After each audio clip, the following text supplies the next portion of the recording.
નમસ્કાર, tasty kitchen ગુજરાતીમાં તમારું સ્વાગત છે। તો આજ આપણે બનાવીશું દેશી રીંગણાનું ભરથું। તો ભરથું બનાવવા માટેની સામગ્રી આપણે જોઈ લઈશું। જેમાં આ શેકી લીધેલા રીંગણા છે,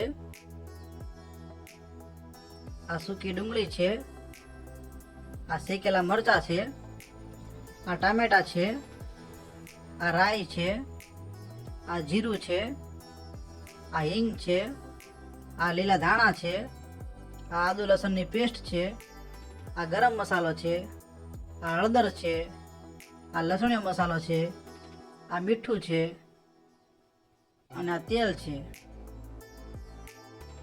તો હવે આપણે ભરથાનો વઘાર કરી લઈશું।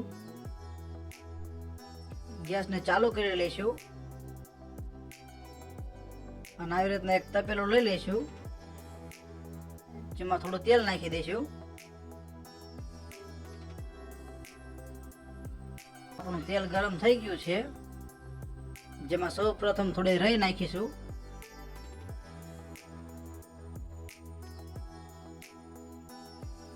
પછી થોડું જીરું નાખીશું,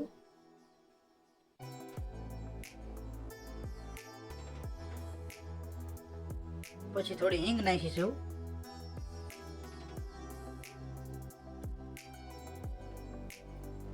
પછી આદુ લસણની પેસ્ટ નાખીશું,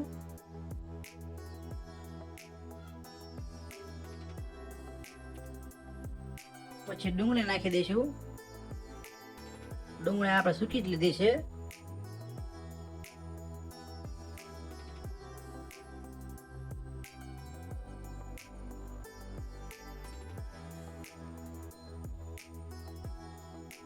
પછી ટામેટા નાખી દઈશું,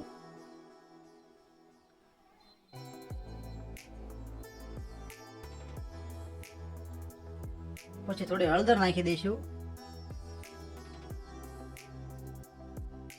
પછી ગરમ મસાલો પાવડર નાખી દઈશું,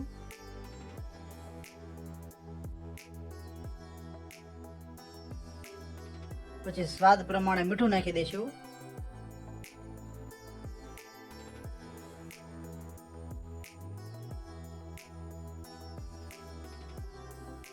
પછી લસણીયો મસાલો નાખી દઈશું,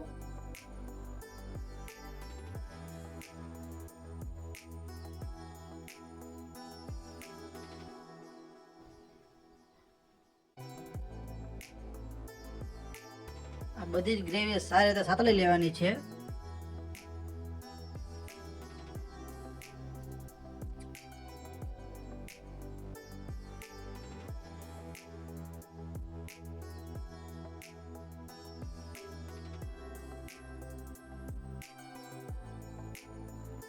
પછી આ શેકેલા મરચાં નાખી દઈશું। મરચાંને કાચા નાખવા કરતા શેકીને નાખશું તો ભરથામાં સ્વાદ સારો આવશે।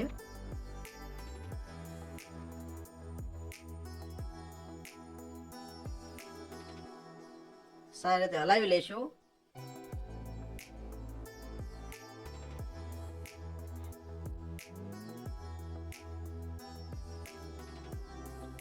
અને હવે આમાં શેકેલા રીંગણા નાખી દેવાના છે।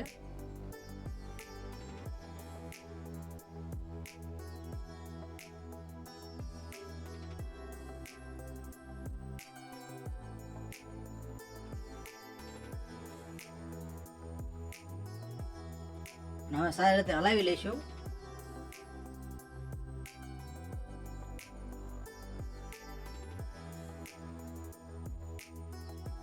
રીંગણાના ભરથામાં આપણે લવિંગ બાદિયાનો પાવડર નાખવો હોય તો તે પણ નાખી શકાય।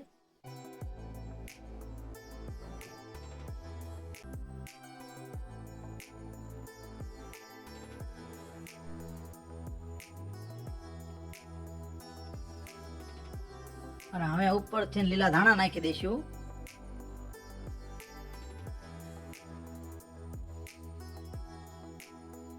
તો તૈયાર છે આપણું દેશી રીંગણાનું ભરથું। તો તમને અમારા ભરથાનો વિડીયો કેવો લાગ્યો? જો વિડીયો પસંદ આવ્યો હોય તો વિડીયોને લાઈક કરો, શેર કરો અને આવી અવનવી રેસીપી જોવા માટે અમારી ચેનલને સબસ્ક્રાઈબ કરો।